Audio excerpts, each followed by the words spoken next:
and Valleyrag was, calling for Zuck to be fired and, that whole stupidness. And that was like that famous story where you didn't sell, right? Yeah. I mean, he didn't sell. And you've invested in and known for a long time a lot of the biggest tech CEOs. And I would say the stereotype of the most successful tech founders is this sort of slightly autistic, very high IQ, lower EQ sort of persona. But that's not really what would be good at the thing you're talking about. And so is it that stereotype is just wrong and that's not what you've seen when you've kind of been, you guys, I think, invested in Facebook early on, stuff like that. Is it that the stereotype is wrong? Is it that they learned these things? Is there are they taking touchy-feely at Stanford? What's helping them be able to do this?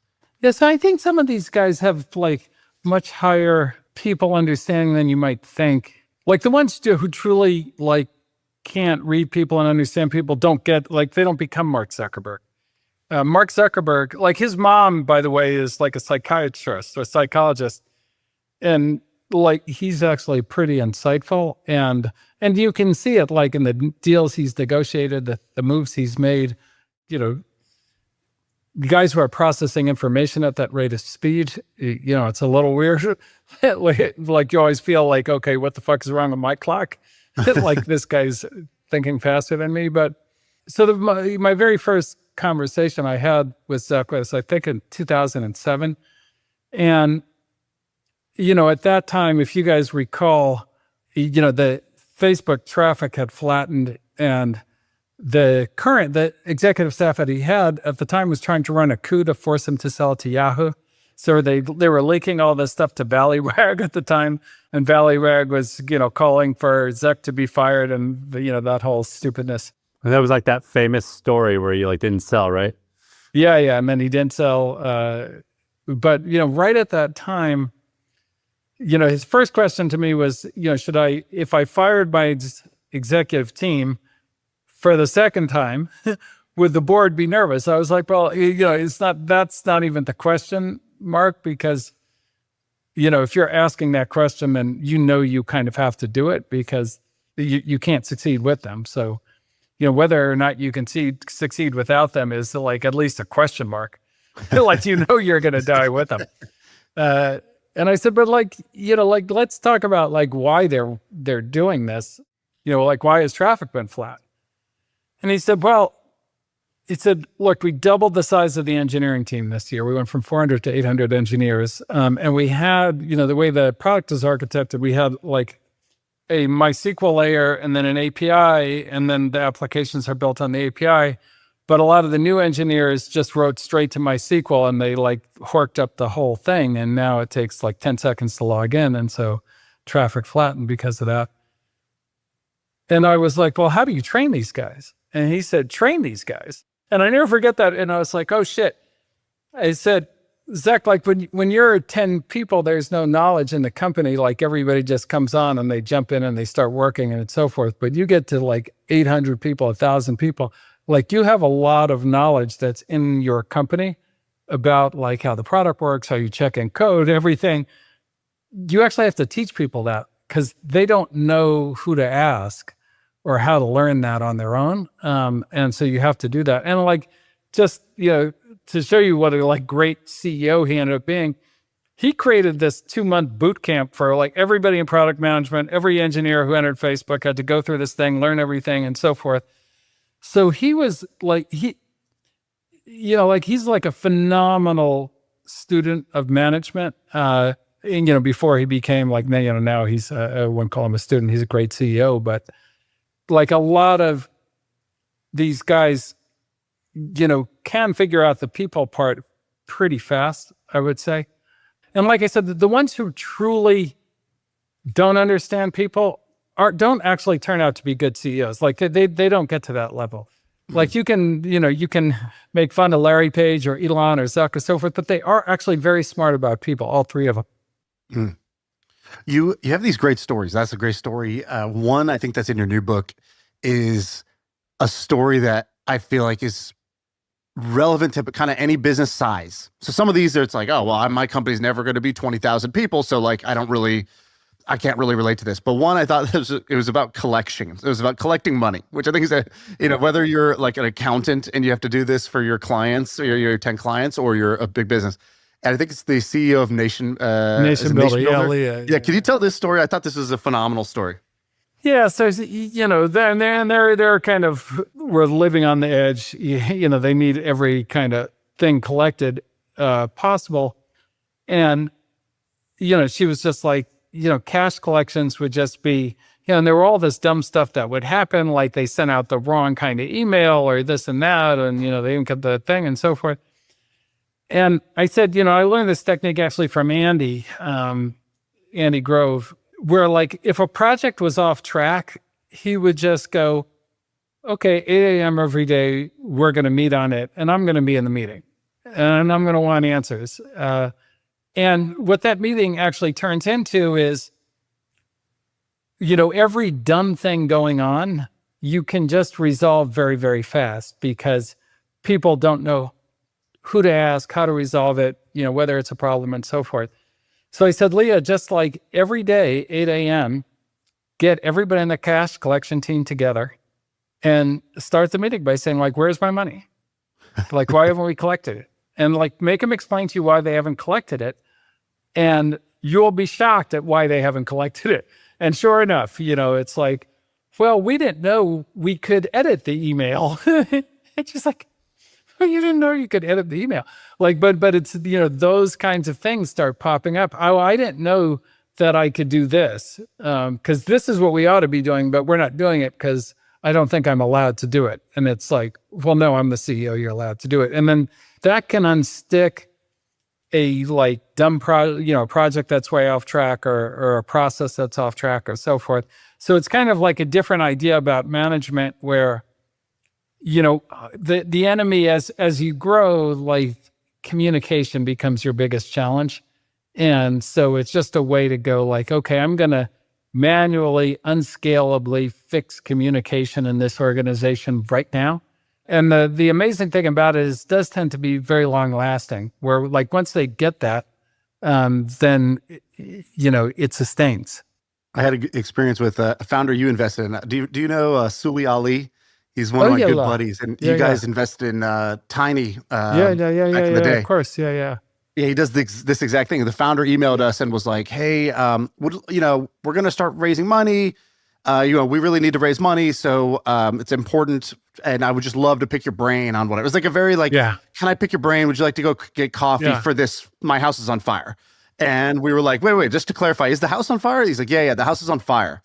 So we said, okay, well, let's meet like now. Why are you emailing me? Let's just talk right now. And so he jumps on the call and like, okay, what do you have so far? Let's raise the money. And he's like, here's the pitch deck. And basically in the first 30 minutes, we just gave him like, hey, here's 3 things. Let's go. Like, these are the 3 most important things you got to change. This part of the story is broken. You're missing this information. And, you're framing it the wrong way. You got to frame it this way. And he's like, okay, this is so helpful. Wow. Thank you guys. Would love to touch base again next week. And Sully was like, next week, how long do you think it'll take you to make those 3 changes? He's like, how about we meet today at 3 p.m.? And you show me, and we did 2-a-days with them. And it kind of broke my brain a little bit, because there was like this invisible wall as a business person. Like, you don't meet twice in a day. Like, that would be a faux pas. Like it's like bad manners. It's like, fuck your manners. When it's like, was this a big problem or not? Like, just clarify that for me. Because if it is a big problem, then I'll just keep showing up and saying, okay, now what? Okay, now what? And okay, now. And if you just do that for 3 days, all of the excuses get squeezed away, is what I found. Like, all the excuses suddenly disappear and you get to the brass tacks about what's going on. It was amazing. That's definitely right. No, that's Sully and I actually had a lot of conversations about it. He went through a lot of crises in that, so he knows. You get to see a lot of pitches of the smartest people in the world telling you what the future is going to look like in 5 years. And so you have this like element of your job that's a little bit like a time traveler. So you probably have a better sense of what the world looks. Nobody has a perfect sense, but you have a better sense of what the world looks like, 5, 7, 10 years from now. You don't know exactly when. You don't know who's going to do it. What's broken your brain, either from a demo or a story pitch that you've heard, sometime in the last year or so that the rest of us will experience, sometime in the future? Yeah. So I think, one of the things that I mean, and everybody's talking about embodied AI and robots and so forth, and rightly so. But I would say, like, in the creative space, I'm starting to realize, like, this AI video and so forth, it's not like making the old thing more efficient. It's a new medium. It's an actual new thing, in the same ways that, like, movies weren't plays. AI video is not video. The stories that you can tell are completely different because you can do things that you just, without a $200 million budget, you had no chance of doing. And now it's like no problem. And I think that's going to be like very, very, very interesting. And then how well it's working on like existing stuff. So people, the people who are on the cutting edge of the movie industry are now, they're able to do like whole movie scenes or edit or change their movie, have the AI actor do the third cut at a level of quality that even the actor doesn't know it wasn't them doing the acting and that kind of thing. So I think it's going to change dramatically again. And there's going to be kind of white space for not only new creatives, but new entertainment entrepreneurs and so forth that nobody is really imagining now. Is there any AI content that you consume as a fan? Yeah, no. Well, like, I've been watching that, the one with the cat was pretty good over the weekend. The cat playing all the instruments and the lady coming out on the porch going like, you got to cut that racket out. Do you guys see that one? Yeah, was that on Sora? That was pretty good. Yeah, I think it's a Sora video. Ben, do you mess around on Suno at all with AI music? Yeah, Suno, and 11 Labs has a model, and Udio's got a very good model. So there's a few different really good models. Like, I feel like I could have a music career again. That's going to be very, very interesting to me because it's sort of like one thing that hip hop showed was, so people don't really realize this, but this is something Quincy Jones pointed out to me before he passed. He said, Ben, like hip hop started like exactly when they canceled all the music programs in schools. Like it was the exact same time when people didn't learn to play instruments in schools. That is exactly when hip hop began. And hip hop kind of freed you as somebody who was like a musical talent from actually having to learn to play an instrument, which, and even for the producers, right? Like you had a drum machine, you had samples, so you could hear what you liked and play it, but you didn't need to be a virtuoso. And that kind of opened up a world that we didn't have before. And I think AI music is kind of that on steroids.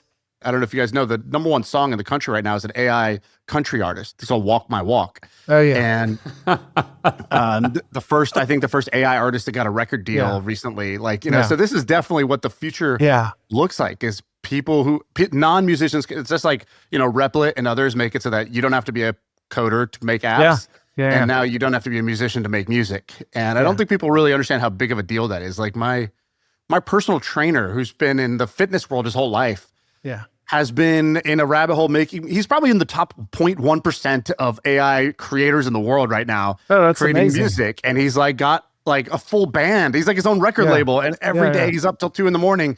and he knows these programs inside and out. And because it wasn't really accessible to somebody who didn't have, musical talent before to be able to make music. Right. There's a big difference between taste and creativity and being a virtuoso violinist, right? Like those don't necessarily have to be the same thing. And it's great that, people, whatever, practice violin for 3 hours a day and like get amazing at it and all that kind of thing.